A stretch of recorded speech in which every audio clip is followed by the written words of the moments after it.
Take us into the world after the election for a moment. If a Muslim Brotherhood party wins this election, is there room still in that Egypt for you? We will fight till the end.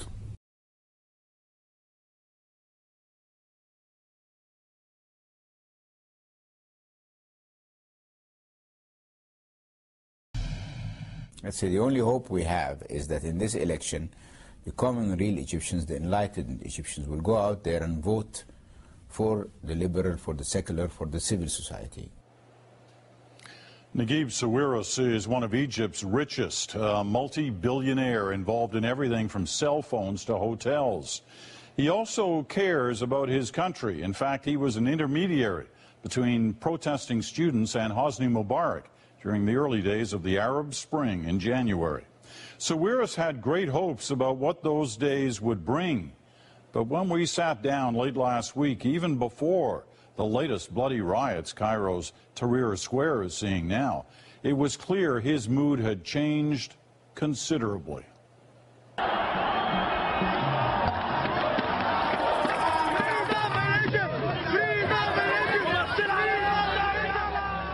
It's been 9 months since the new Egypt was born, and we were used to in those days seeing you looking very optimistic, excited, eager, smiling. Hasn't been so much of that lately. What's gone wrong? Well, the biggest mistake was that the young people who did the revolution, with a lot of good intentions, left the scene. And the scene was then hijacked by religious activists, I want to call them extremists. All the good notions, the good principles, the fight for freedom and let's say the happiness of getting rid of a dictatorship now is compensated by the fact that we are worried from a new type of dictatorship, a religious one, So there is no more smiling, I would say. And is it irretrievable? Has it gone too far? It's not done yet. I mean, we have the elections coming up in 2 weeks, but...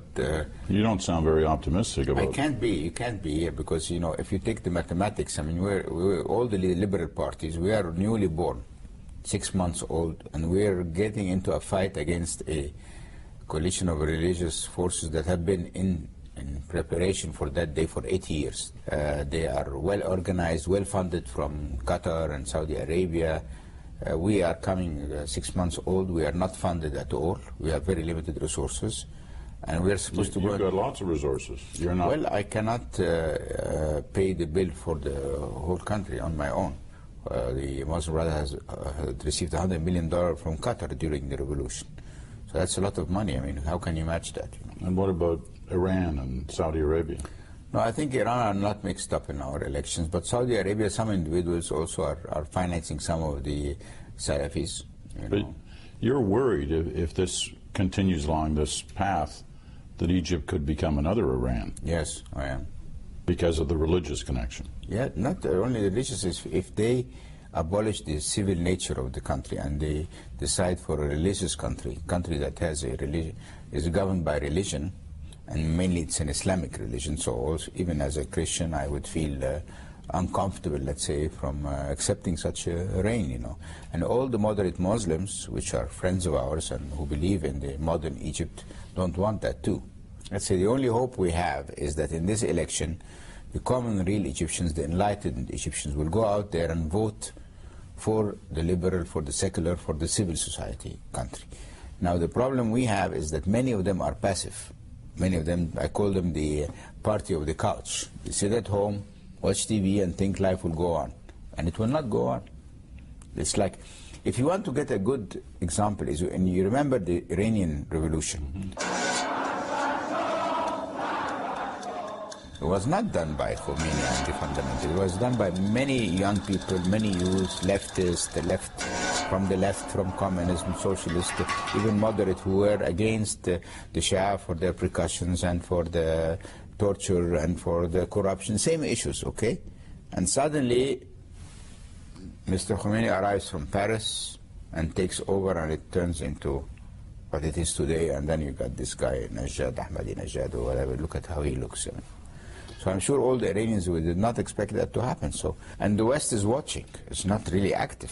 It's just like sitting there and watching. I mean, but the others are acting. What do you want the West to do? They could have supported the liberal parties. They have done nothing to support them. But don't they have to be careful about, in any way, seeming like they're intervening? So why are the other ones not careful? Why can Qatar do that and Saudi Arabia, and you have to be careful? Either you prevent them from doing what they're doing, or you don't be careful. Take us into the world after the election for a moment. If a Muslim Brotherhood party wins this election, is there room still in that Egypt for you? We will fight till the end. But what do you mean by fight?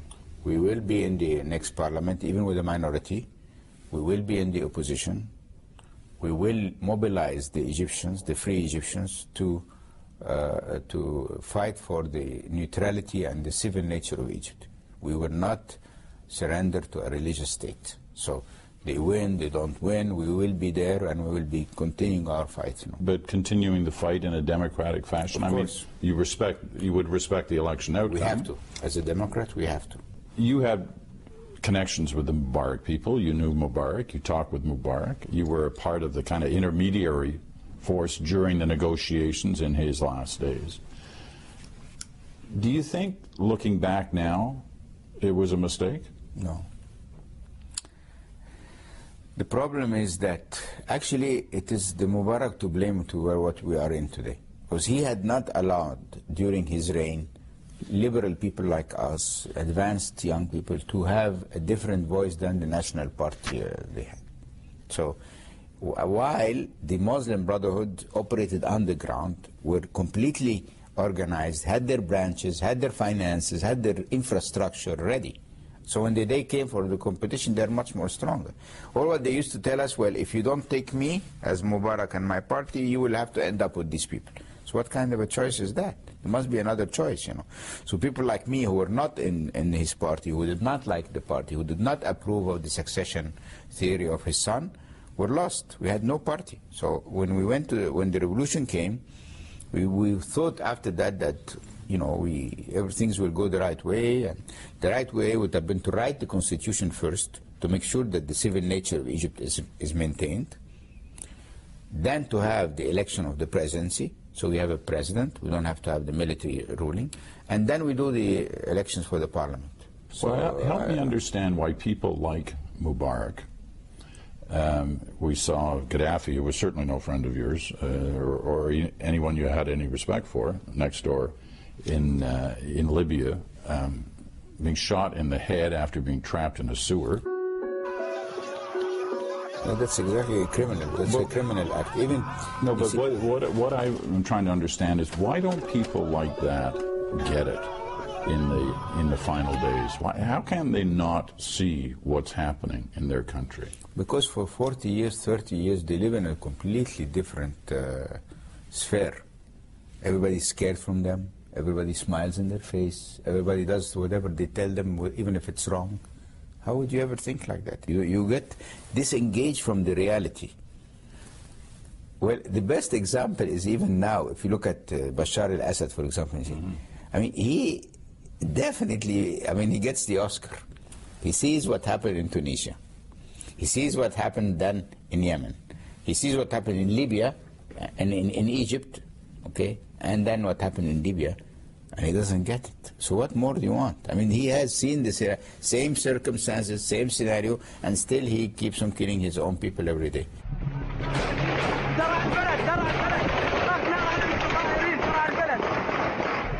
Will it be the same outcome? Definitely, no doubt. Look, there's a very simple rule.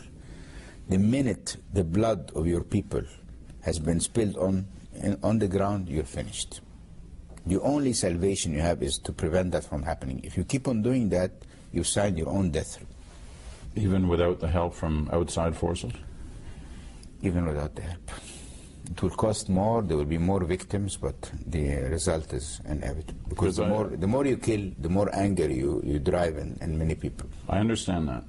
I get that. But I've also heard you express at times that to topple somebody like Assad, to topple a regime like that, it would need help from the outside. No, not maybe the outside, but maybe the army itself will get dismantled. Because like in Libya, I mean, some of the army fractions left, and they formed the military resistance, and that could be the start. That's why, you know, they have found many graves in Syria of officers being shot. It's like when they tell them shoot the people and they don't shoot, they start shooting on them. You cannot say it's foreign interference when you're watching someone slaughtering his own people. I mean, what is that? It's an excuse not to do anything. Like we all sit at our home, go to bed, and then every day there are 30 Syrians every day dying. How can you sympathize with someone who is allowing these people to be shot because they don't want him? You know, so much of what you said in this interview leaves one going, is this really working, the Arab Spring? Is it working? No, it's not working. Anywhere? No, it's not working. But it doesn't... You see, you can't argue that because it's not working, then these old dictatorships were okay. They were not okay. So this is the dilemma. The dilemma is that, you know, and I'm saying the West has to play proactive role. They cannot leave us in this mess. All this mess will spill to theirs. I mean, what's a proactive role? What do they have to do? The proactive role is to go and see whoever is in charge in these countries, tell them, look, we will not condone a religious regime. It's not interference. We will not condone treating minorities unfairly. We will not condone the non-rule of law and justice. Your countries have to adhere to the United Nations main principles, you know, the human rights principles. Any deviation for that or that, we will interfere. What do they say when you say to them? Because I know you talk to governments, Western governments. They don't say anything, and they don't do anything. How much time do they have to do something? Not very much time. Too little, very little time. And I'm not telling governments go and bring your armies and interfere. I'm just telling them is you need to be proactive. You need to monitor the situation. You need to try and help rebuilding these countries in a democratic way, not to leave it drift. You know, equality, right of freedom of speech, right to get any job they are qualified for, not based on their race or religion. We're not asking for miracles. You know? Fascinating talking to you. Thank you. Wish you luck. We'll need it.